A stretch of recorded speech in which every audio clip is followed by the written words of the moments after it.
Graças e paz, amados irmãos. Cá estamos mais uma vez. Queria que antes me apresentar, uma vez que nem todos conhecem, né, e tem sempre pessoas novas no grupo. Dizer que eu sou Elton de Oliveira, né, o irmão que serve a igreja no Sumbe, Kwanza Sul, concretamente na localidade da Terra Prometida. Né? Tem graça que quando estava na igreja do Zango, quando falei sobre a Terra Prometida, eu criei um risozinho, mas é mesmo, já atingi a Terra Prometida. Então, espero que todos estejam bem, né? E bem dispostos, sobretudo, a ponto de juntos aprendermos e sermos edificados por meio de Cristo Jesus. Então, saúde. Glória a Deus, né? Louva a Deus, sim, por ser mais uma vez selecionado, merecer esta confiança, para poder dar sequência, neste caso, uma vez que estamos a tratar das doutrinas rudimentares e dos pontos já abordados, na qual aprendemos muito com os irmãos que me antecederam, que é arrependimento das obras mortas, da fé em Deus, da doutrina do batismo e, sobretudo, da imposição das mãos. Hoje vamos dar sequência e vamos falar a respeito da ressurreição dos mortos. E cá podemos dizer que aprendemos muito, né? Que dessa repreensão feita, de que era necessário que, pelo tempo que os irmãos se encontravam na fé, já poderiam ser mestres. Mas o seu vagaroso cuidado, a sua não aplicação da diligência, levou ainda, né, a obrigação de se colocar novamente os fundamentos. Quanto ainda às doutrinas rudimentares, né, apraz-me dizer que esses pontos que aqui foram ditos, né, são pontos necessários ao discipulado. Né? Tão logo uma pessoa vem à fé, é necessário que lhe se faça conhecer a respeito dos pontos aqui frisados, que já citou-se anteriormente. E nós vimos aqui, amados irmãos, né, a primeira parte, por dividir em duas partes, na qual a primeira parte é arrependimento das obras, que está a uma ordem, né, sequencial, arrependimento das obras mortas, a fé, por vem o batismo e depois a imposição das mãos, e depois é que vem a ressurreição dos mortos e juízo eterno. Vimos que até a imposição das mãos, né, são coisas aplicáveis nos nossos dias atuais, são doutrinas, né, conforme nós aprendemos aqui, de uma aplicação imediata, né, no nosso dia a dia, quanto cristão e quanto membros do corpo de Cristo. Já a ressurreição dos mortos e do juízo eterno são doutrinas que podemos colocá-los na linhagem escatológica, né, que são coisas que hão de acontecer. Bem, amados irmãos, tenho aqui como base 1 Coríntios 15. Vamos ler, né? Espero que os irmãos tenham paciência, porque vou ler mesmo o capítulo completo de 1 Coríntios 15, onde Paulo diz o seguinte: Irmãos, quero lembrar-lhes o evangelho que preguei. É isso aí. Quero lembrar-lhes que o evangelho que preguei, o qual vocês receberam, no qual estão firmes, por meio deste evangelho vocês são salvos, desde que se apeguem firmemente à palavra que lhes preguei. Caso preguem firmemente a palavra que lhes preguei, é isso aí. Caso contrário, vocês têm crido em vão. Pois o que primeiramente lhes transmiti foi o que recebi, que Cristo morreu pelos nossos pecados, segundo as Escrituras, foi sepultado e ressuscitou ao terceiro dia, segundo as Escrituras, e apareceu a Pedro e depois aos 12. Depois disso apareceu a mais de 500 irmãos de uma só vez, e a maioria dos quais ainda vive, embora alguns já tenham adormecido. Depois apareceu a Tiago, então a todos os apóstolos, e depois destes apareceu também a mim, como um que nasceu fora de tempo. Pois eu sou o menor dos apóstolos, nem sequer mereço ser chamado apóstolo, porque persegui a igreja de Deus. Mas pela graça de Deus, sou o que sou. Sou E a sua graça para comigo não foi em vão. Antes trabalhei mais do que todos eles. Contudo, não eu, mas a graça de Deus comigo. Portanto, quer tenha sido eu, quer tenha sido eles, é isto que pregamos e é isto que vocês creram. Ora, se está sendo pregado que Cristo ressuscitou dentre os mortos, como alguns de vocês... Não, exatamente, desculpa lá. Ora, se está sendo pregado que Cristo ressuscitou dentre os mortos, como alguns de vocês estão dizendo que não existe ressurreição dos mortos. Se não há ressurreição dos mortos, então nem mesmo Cristo ressuscitou. E se Cristo ressuscitou, é inútil a nossa pregação, como também é inútil a fé que vocês têm. Mas que é isso? Seremos considerados falsas testemunhas de Deus, pois contra ele testemunhamos que Cristo ressuscitou dentre os mortos. Mas se de facto os mortos não ressuscitam, ele também não ressuscitou a Cristo. Pois se os mortos não ressuscitam, é inútil a fé que vocês têm e ainda estão em seus pecados. Nesse caso também, os que dormiram em Cristo estão perdidos. Se é somente para que esta vida que temos a esperança em Cristo, dentre todos os homens somos mais miseráveis. Mas, de facto, Cristo ressuscitou dentre os mortos, sendo as primícias dentre aqueles que dormiram. Visto que a morte veio por meio de um só homem, também a ressurreição dos mortos veio por meio de um só homem. Pois da mesma forma como em Adão todos morreram, pois da mesma forma como em Adão todos morreram, em Cristo todos serão vivificados. Mas cada um por sua vez. Cristo primeiro, depois quando ele vier, os que lhe pertencem. Então virá o fim. Quando ele entregar o reino de Deus, o Pai, depois de ter destruído todo domínio, autoridade e poder, pois é necessário que ele reine, até que todos os seus inimigos sejam expostos debaixo de seus pés. O último inimigo a ser destruído é a morte, porque ele tudo sujeitou debaixo de seus pés. Ora, quando se diz que tudo lhe foi sujeito, fica claro que isso não inclui o próprio Deus, que tudo submeteu a Cristo. Quando, porém, tudo lhe estiver sujeito, então o próprio Filho se sujeitará àquele que todas as coisas lhe sujeitou, a fim de que Deus seja tudo em todos. Senão a ressurreição, que farão aqueles que se batizam pelos mortos, se absolutamente os mortos não ressuscitam, porque se batizam por eles. Também nós, porque estamos nos expondo a perigos em todo o tempo. Todos os dias enfrentam a morte. Isso digo pelo orgulho que tenho de vocês em Cristo Jesus, nosso Senhor. Se foi por meras razões humanas que lutei com feras em Éfeso, que ganhei com isso. Se os mortos não ressuscitam, comamos e bebamos, porque amanhã morreremos. Não se deixe enganar. As más companhias corrompem os bons costumes.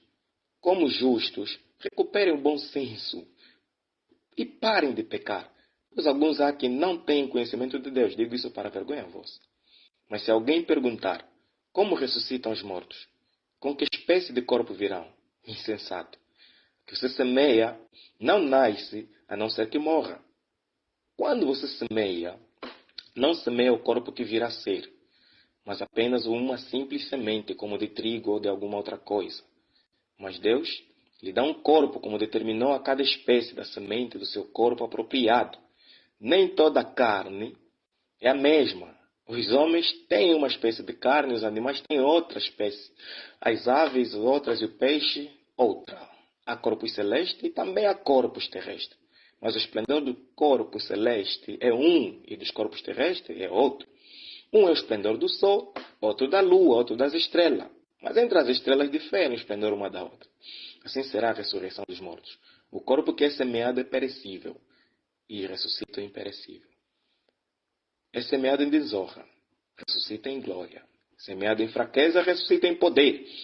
É semeado um corpo natural e ressuscita um corpo espiritual. Se há corpo natural, há também corpo espiritual. Assim está escrito: o primeiro homem, Adão, tornou-se um ser vivente. O último Adão, espírito vivificante. Não foi o espiritual que veio antes, mas o natural depois dele, o espiritual. O primeiro homem era do pó da terra, o segundo o homem do céu. Os que são da terra são semelhantes ao homem terreno. Os que são do céu, ao homem celestial. Assim como tivemos a imagem do homem terreno, teremos também a imagem do homem celestial. Irmãos, eu lhes declaro que a carne e sangue não podem herdar o reino de Deus, nem o que é perecível pode herdar o imperecível. Eis que eu lhes digo um mistério. Nem todos dormiremos, mas todos seremos transformados. Num momento, num abrir e fechar de olho, ao som da trombeta, pois a trombeta soará, os mortos ressuscitarão incorruptíveis e nós seremos transformados. Pois é necessário que aquilo que é corruptível se revista da incorruptibilidade e aquilo que é mortal da imortalidade. Quando, porém, o que é corruptível se revestir da incorruptibilidade, o que é mortal da imortalidade, então se cumprirá a palavra que está escrita. A morte foi destruída pela vitória. Onde está, a morte, a sua vitória? Onde está, ó morte, o teu aguilhão?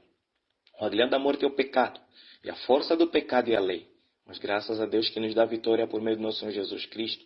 Portanto, meus amados irmãos, mantenham-se firmes e abundantes na obra do Senhor, pois o vosso trabalho nele não é vão.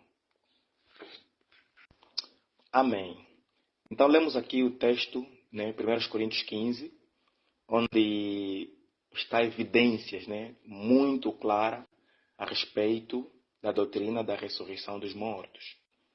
Antes, porém, antes mesmo de prosseguir, queria aqui dizer que a doutrina da ressurreição dos mortos é uma doutrina peculiar ao cristianismo, indispensável.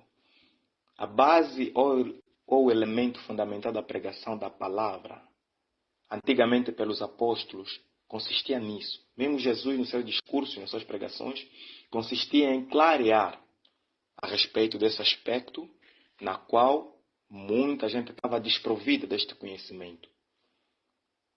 A esperança em Cristo pela ressurreição dos mortos, pois, para muitos, sobretudo na era apostólica, era uma nova doutrina, porque eles não tinham conhecimento a respeito de que os mortos um dia ressuscitarão. Os apóstolos, quando pregavam, sempre davam testemunho da ressurreição de Jesus Cristo e, consequentemente, a ressurreição dos mortos. Até podemos ver a título de exemplo quando se escolheu um apóstolo para substituir Judas, que se transformou ou se converteu em um apóstata, podemos aqui afirmar.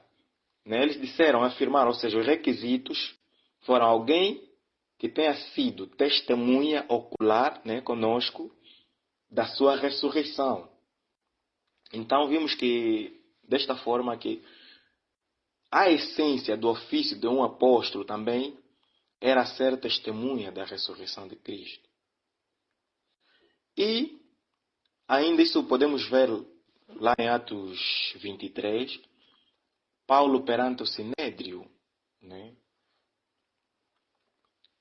perante o Sinédrio, diante do Conselho, ao fazer conhecer verdadeiramente a respeito da ressurreição. Porque os saduceus, não criam na doutrina da ressurreição. Eles afirmavam taxativamente que não há ressurreição dos mortos. Eles jamais estavam sob este conhecimento, sobre a esperança e a ressurreição dos mortos. Por isso é que Paulo declarou, por causa desta esperança e a ressurreição dos mortos, estou a ser julgado.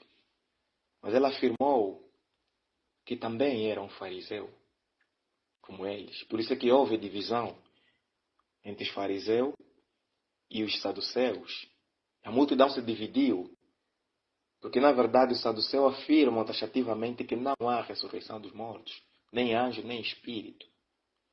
Mas os fariseus são seletivos, reconhecem uma ou outra coisa. Tudo quanto eles estavam a falar, como quem diz aqui, está tudo bem, mas aí não concordo. Por isso é que houve esta divisão.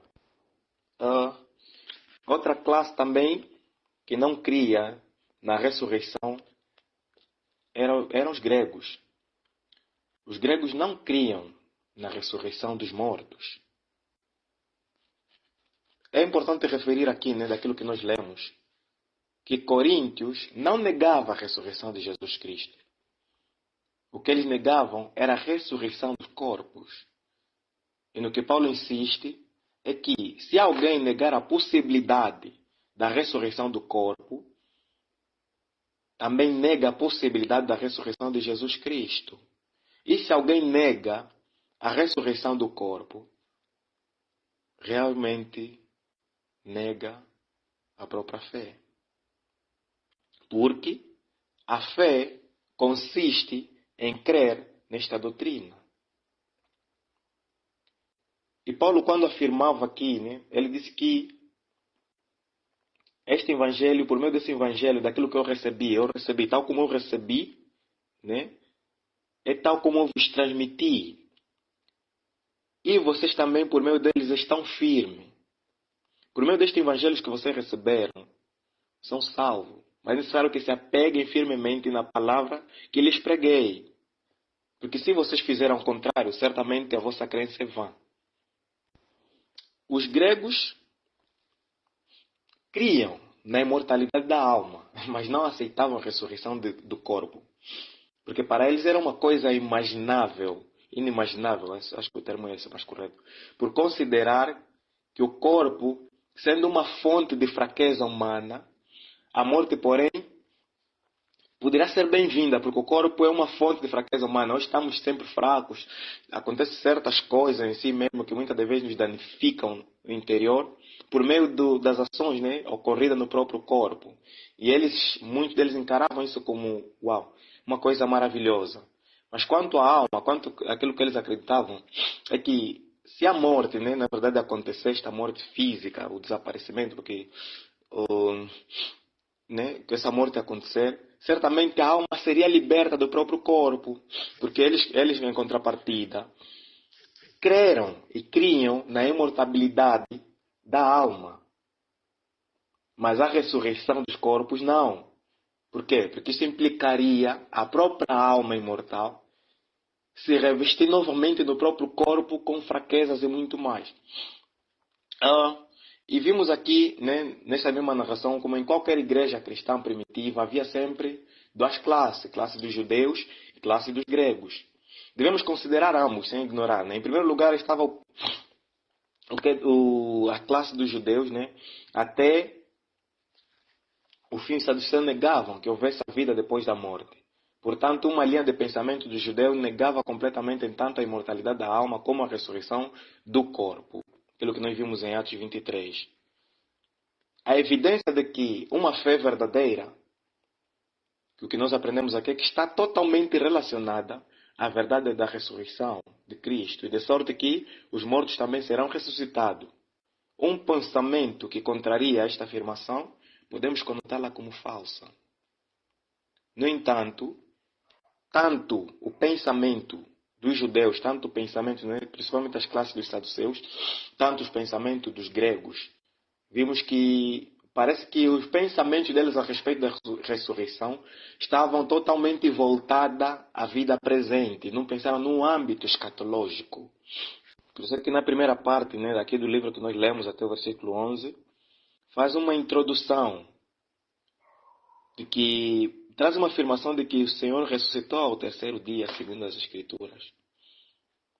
Ele padeceu pelos nossos pecados, segundo as Escrituras, na qual Isaías 53 também diz, né, levou sobre si nossos pecados e nossas dores, e nós o reputamos por aflito, ferido de Deus. E apareceu primeiro a Pedro, depois aos 12. Ele está fazendo aqui uma afirmação, né, uma narraçãozinha em forma introdutória. Depois a Tiago, então todos os apóstolos, depois apareceu também a mim. Ele se considerou, né, como um que nasceu fora de tempo.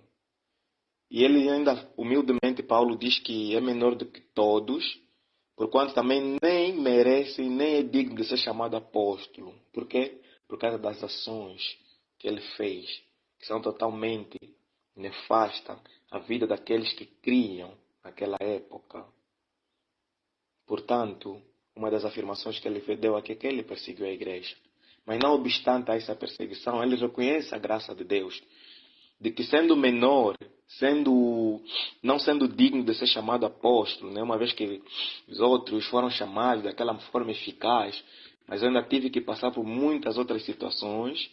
Pela graça de Deus sou o que sou. E ele ainda diz que tive o privilégio de trabalhar mais do que todos eles. Mas esse trabalho não é porque ele mesmo em si tem essa capacidade de trabalhar e ter esta força, mas sim porque a graça de Deus era com ele. Portanto, aqui vai. Quer seja outros apóstolos, quer seja Paulo, o importante É isto que vocês creram. Paulo diz que vocês creram nisso. Isso é importante. Não importa em quem ou de quem foi transmitido. Mas o importante é que vocês creram.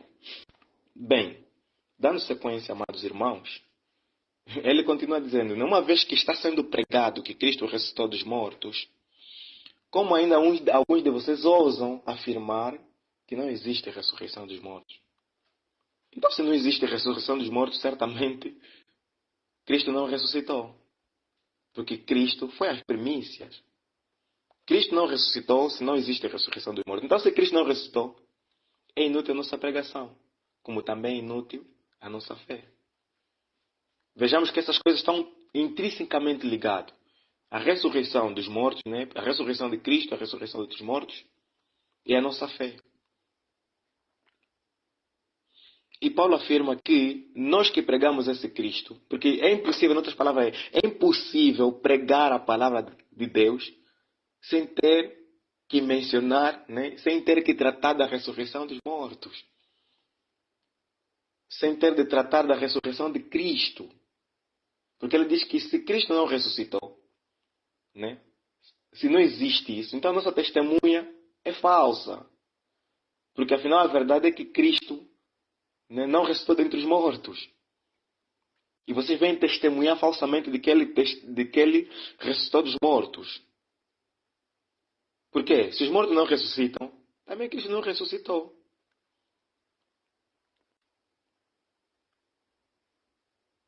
E se Cristo não ressuscitou, é inútil a fé que nós temos. Ou seja, falava para a igreja naquela época, é inútil a fé que vocês têm. E ainda estão em seus pecados. E ele ainda continua dizendo, então, aqueles que morreram, né, que não amaram as suas próprias vidas, por amor a Cristo, que se entregaram, se doaram totalmente por amor a Cristo Jesus, estes verdadeiramente morreram em vão. Sim, estão perdidos. Porque eles colocaram uma esperança numa coisa inexistente, perderam a vida numa coisa inexistente. E Paulo ainda continua dizendo que, em outras palavras, é que vocês, o vosso pensamento, o vosso conhecimento, a vossa afirmação, o vosso debate, essa demanda a respeito desta doutrina, parece que a vossa visão está muito centrada no presente século. Se nós discutirmos nesta vertente, então vocês têm razão. Mas eles não perceberam, amados irmãos. O povo que não cria na ressurreição dos mortos não tratou numa visão escatológica. Bem, exatamente, amados irmãos, conforme falava, nem muitas dessas incredulidades, tanto dos saduceus, tanto dos gregos, de uma outra corrente, né, mostrava-se de que estava intrinsecamente ligado à esperança nesta vida. Né? Diria mais que se for mesmo para esta vida que nós pensamos ou entendemos a respeito desta doutrina da ressurreição, então importa dizer, amados irmãos, que eles até poderiam ter razão. Mas não é para isso. Vimos numa das afirmações dos judeus, ou seja, dos saduceus, sim, dos judeus, mano, dos saduceus.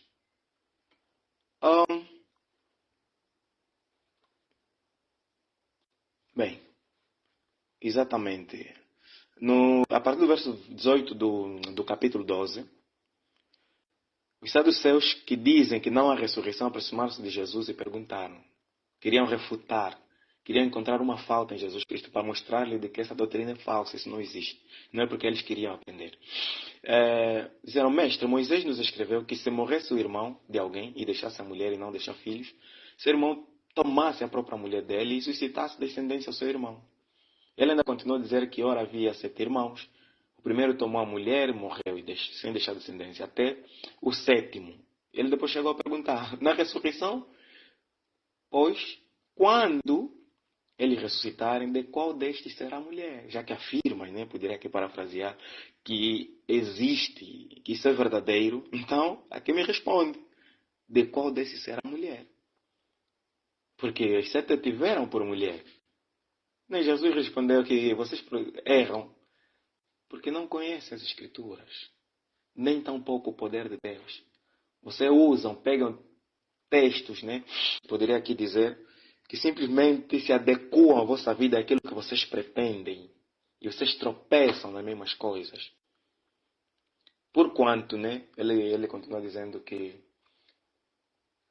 dentre a ressurreição dos mortos não haverá casamento, nem se darão em casamento, mas eles serão como os anjos que estão nos céus.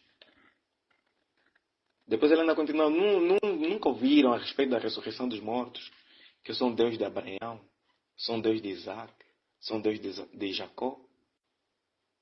E ele vem dizer que não sou Deus, né? Não um Deus de morto, mas sendo vivo. Então vemos que o pensamento estava muito mais centrado nas coisas futuras, quanto ao entendimento e aquilo que Jesus quis passar.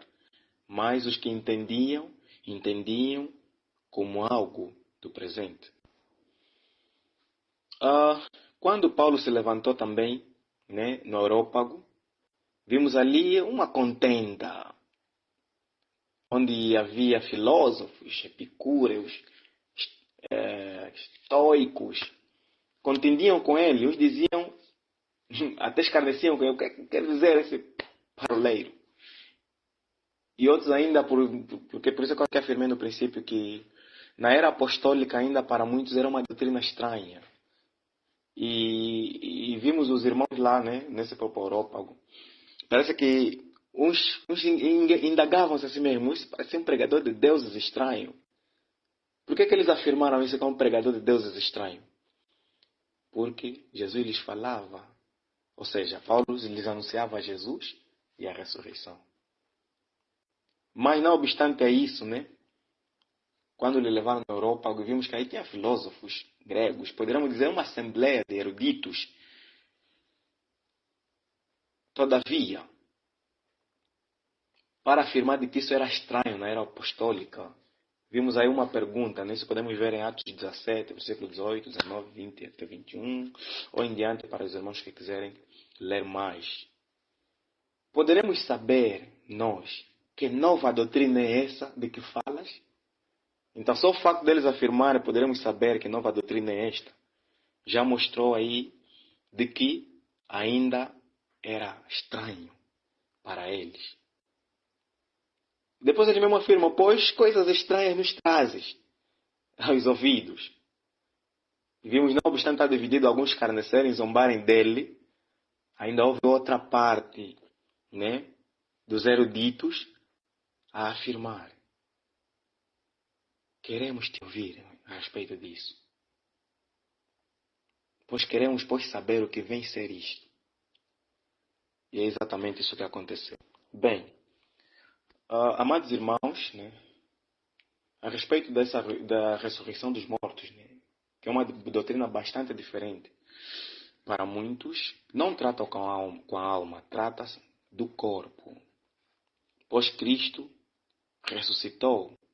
Quando ele ressuscitou, não foi a alma, mas é o corpo ressurreto que apareceu primeiramente aos 12, né, como foi escrito aí, primeiramente ao Pedro, depois 12, como nós lemos, depois aos 500 e tal, e depois a Paulo, que é o último. Vimos que não foi a alma que apareceu, nem tampouco o espírito, foi o corpo. O corpo sim é que apareceu, é que as pessoas testificaram de que vimos o Mestre. Então, também podemos provar isso na transposição de Enoque, tal como também na transposição de Elias. Afinal de contas, esses mortos hão de ressuscitar, tal como lemos lá em Tessalonicenses, né? 1 Tessalonicenses. Que quando Cristo vier, pois quando falamos que na verdade esta doutrina está ligada, deve ser olhada numa versão escatológica, né? Que são coisas ligadas às coisas que hão de acontecer. Vimos aqui, amados irmãos, que parece que o povo, né, estava triste. O que vai acontecer com aqueles que morreram, afinal de contas? E aí veio o consolo por meio de Paulo, dizendo acerca dos que dormem, né, a respeito dos que morreram, não vos entristeçais, porque o Senhor virá verdadeiramente. E quando Ele vir, os que morreram em Cristo se ressuscitarão primeiro. E nós que estivemos vivos, seremos transformados para juntamente com Ele sermos arrebatados. Então aqui uma das coisas que nós aprendemos e lemos também é que nem todos morrerão de fato, né? Quando estamos a falar da ressurreição dos mortos, se calhar podemos aplicar aqui de que todos vão morrer. O Senhor poderá encontrar alguns ainda assim, sem morrer. E aqueles que estiverem vivos, o que sucederá deles? Esses serão transformados. E isso aconteceu aqui, né? A transposição, por quê? Porque lemos aqui que carne e sangue não podem herdar o reino dos céus. Uma vez que carne e sangue, o corruptível, não pode herdar, então é necessário que o corruptível se revista primeiro da incorruptibilidade. Aqui vai essa transformação. E depois dessa transformação, aí virá os seus próprios efeitos, a razão pela qual nós fomos transformados. E vimos que esse corpo transformado estará imune, estará totalmente isento de tudo quanto essa carne corruptível ainda alimenta. A título de exemplo, estava a falar, podemos ver aí no Velho Testamento, né? A transposição de Enoque, de Elias. Lemos a respeito de dois homens que foram no céu com os seus corpos. Então, vemos que, afinal de contas, são os corpos que vão nos céus, mas não são corpos corruptíveis, não são corpos mortais, nem tampouco, né, esse corpo corrupto, já disse corruptível. Então, a Bíblia testifica que Enoque caminhou com Deus e desapareceu porque Deus o tomou para si. Elias também a mesma coisa, foi transportado para o céu com um carro de fogo. Nenhum desses dois homens deixou suas cinzas no sepulcro. Nenhum desses dois homens deixou os seus rastros na sepultura. Foram sim. Isso é título de exemplo, né? Para vermos de que, afinal de contas, nossos corpos é que serão arrebatados, pois que as Escrituras assim afirmam. Então, aqui podemos afirmar taxativamente que nós cremos na doutrina da ressurreição. Nós cremos que um dia, né, aqueles que morreram em Cristo hão de ressuscitar. E aqueles que estiverem vivos na vinda do nosso Senhor Jesus Cristo hão de ser transformados. Por quê? Porque carne e sangue, corruptível, mortal, não pode herdar o reino dos céus. Paulo diz que ele crê nesta doutrina. No entanto, por isso é que ele sentiu prazer, né, a se expor a perigos a todo tempo. Ele diz que todos os dias enfrenta a morte. Isto digo pelo orgulho que tenho de vocês em Cristo Jesus. Agora, vem aqui dizer, se é pelas razões humanas que lutei com feras em Éfeso, que isso me aproveita? Se os mortos não ressuscitam, então comamos e bebamos, porque amanhã morreremos. Em outras palavras uma vez que é vã a nossa pregação, a nossa crença, se não cremos nessa doutrina da ressurreição dos mortos, então não adianta estarmos aqui a falar que eu sou de Cristo, que eu sou salvo. Não adianta estarmos aqui a dizer que eu tenho fé na pessoa de Cristo, porque isso é vão. Podemos aí nos deleitar nos prazeres desta vida. Podemos fazer de tudo um pouco, porque afinal de contas a única nossa esperança está simplesmente na morte e acabou. Mas, para aquele que crê verdadeiramente em Cristo Jesus, sabe que a esperança dele está na vida. Porque aqui taxativamente foi afirmada de que Deus não é um Deus de mortos, é um Deus de vivo. E Abraão, Isaac e Jacó vivem. Glória a Deus. Depois vem aqui o questionamento. Mas alguém poderá perguntar, como ressuscitam os mortos? Uma vez que vocês insistem que isso existe, então como será? Qual a espécie do corpo que virá? Ok. Aqui vem a resposta. O que se semeia não nasce, senão primeiramente que morra. Então podemos levar isso aqui nas sementes, né? A semente, para poder brotar, é necessário que ele morra. Não é a mesma semente que colocamos na terra, é a própria semente que se levanta para em cima mudar da fruta. É necessário que aquela morra primeiro lá na terra, brote, né? Brote e depois vem a espiga, se for no caso de milho, se for no caso de feijão. Feijão não tem espiga. Se for o caso de uma outra plantação, é necessário que primeiramente morra a semente colocada na terra, para que possa dar vida a outra. Por isso é que aqueles que estiverem vivos serão transformados. Não Não podem andar assim os dois. É necessário que um morra, mas o outro vai morrer para dar lugar ao outro. E aqui, por isso que diz, né? Paulo aqui estava a tentar, estava a afirmar, estava a levar ao entendimento, né, os irmãos, que o que se semeia não nasce, a não ser que morra. Então, para nascer, primeiramente deve morrer. E quando morremos, né, estamos a falar aqui já fisicamente, é o nosso corpo que está semeado, para que quando tiver de nascer, de brotar, venha com um novo aspecto.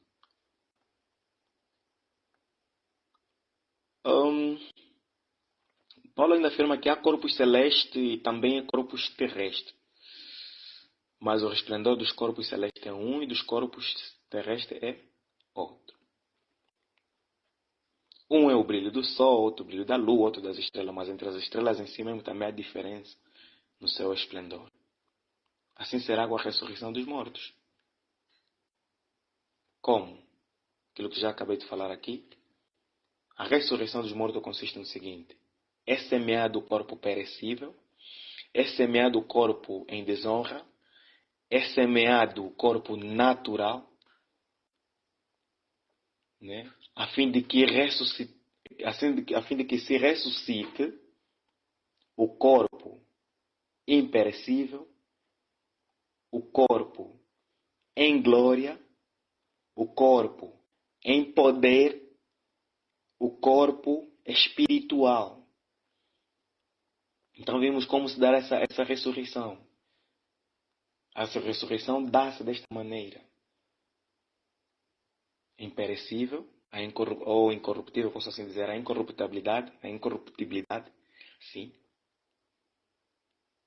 Virá em glória e em poder e espiritual. Por isso é que ele afirma, o primeiro homem, Adão, tornou-se ser vivente. E o último Adão, espírito vivificante. Não foi o espiritual que veio antes, o que veio primeiro, mas sim o natural. Para que morrendo o natural dá lugar ao espiritual. Não o espiritual que veio primeiro para depois dar lugar ao natural. Porque o primeiro homem era do pó. Por isso é que essa carne com a própria corrupção ficará no pó.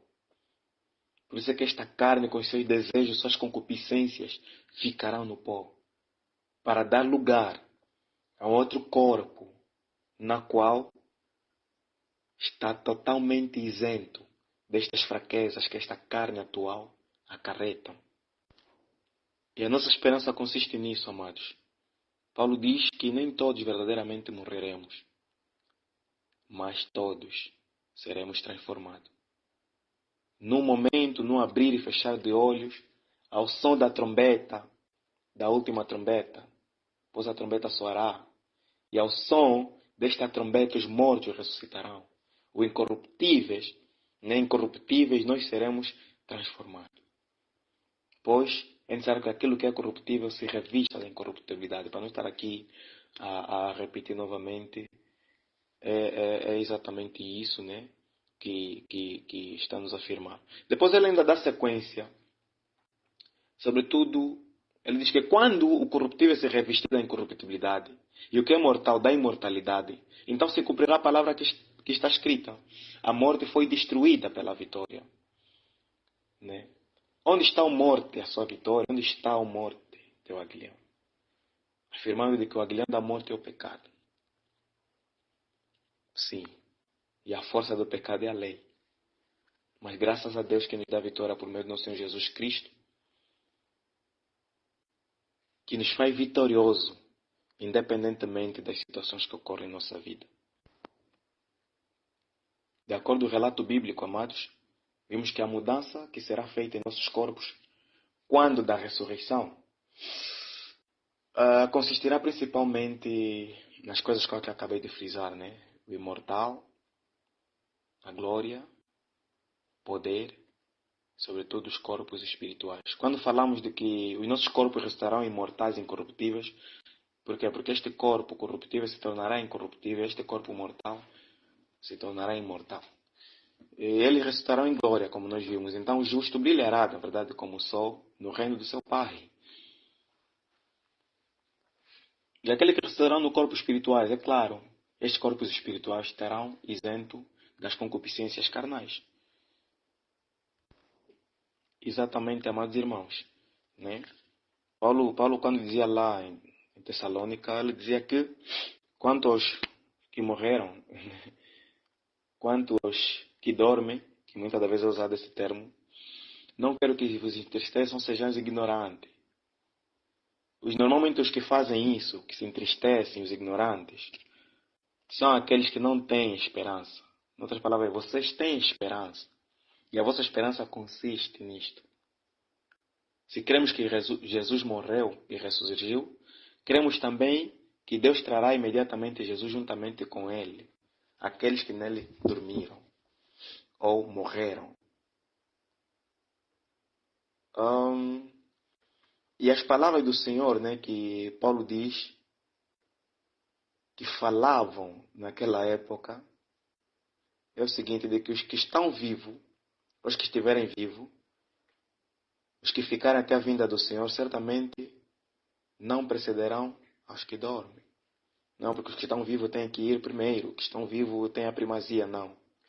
Pois dada a ordem, né, conforme vimos a voz do arcanjo, ao ressoar da trombeta de Deus, o próprio Senhor descerá do céu e os mortos em Cristo Jesus ressuscitarão dos primeiros. Os que estiverem vivos, seremos juntamente com Ele arrebatados pelas nuvens, no encontro com o Senhor nos ares. Então, bom seria, amados, que a nossa esperança estivesse nisso. Não como os saduceus, não como os gregos, na qual a esperança consistia simplesmente, ou seja, o entendimento a respeito da ressurreição consistia pura e simplesmente nesta vida. Nós vimos uma grande afirmação, amados, de que? De Maria, quando Jesus foi ressuscitar a Lázaro, quando Jesus foi ressuscitar Lázaro, né? Estou a falar Maria Marta. Jesus disse, o teu irmão há de ressuscitar. E a Marta, numa compreensão mais escatológica, né, ela respondeu, eu sei que há de ressuscitar na ressurreição do último dia. Mas Jesus não falava deste tipo de ressurreição. Disse-lhe Jesus, eu sou a ressurreição e a vida. Quem crê em mim, ainda que esteja morto, viverá.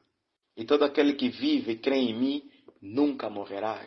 E aí está mais uma afirmação de que Deus não é um Deus dos mortos. Deus não é um Deus dos mortos. Exatamente, amados irmãos. Amém. Amados, queria aqui dizer que nós cremos nesta doutrina da ressurreição. Cremos que o Senhor, na sua vinda, ao som da última trombeta, ressuscitará aqueles que dormem. E aqueles que estiverem vivos, na verdade, serão transformados para juntamente serem arrebatados. Nós cremos na doutrina da ressurreição dos mortos, porque Cristo morreu e ressuscitou dentre os mortos, sendo Ele as primícias daqueles que dormem. E quando falamos aqui das primícias, amados irmãos, ela tem a sua origem nas festas das primícias em Israel.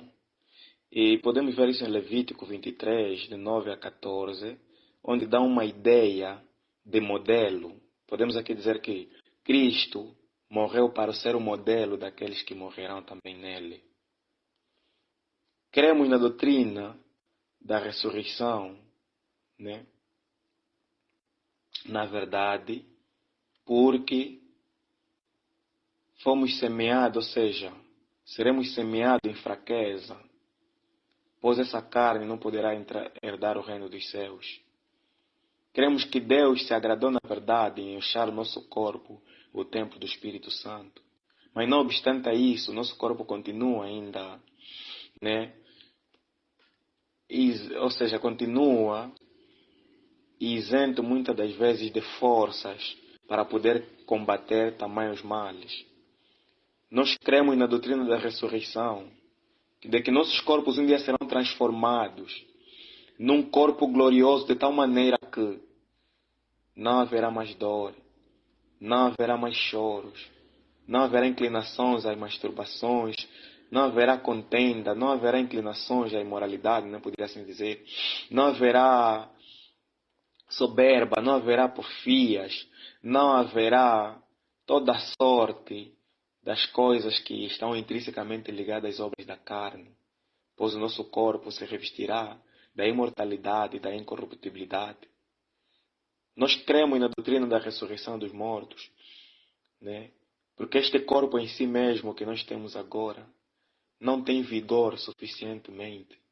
Ou seja, não tem o vigor suficiente. Esse corpo é fraco. E esse corpo semeado em fraqueza, ele sim poderá ter essa primazia de ressuscitar em vigor ou com vigor. Somos coisas insignificantes no momento. Aqui há um limite para o nosso labor, a nossa utilidade. Essa nossa utilidade muitas das vezes é embaraçada. Como? Em razão da nossa incapacidade de realizar o que nós gostaríamos.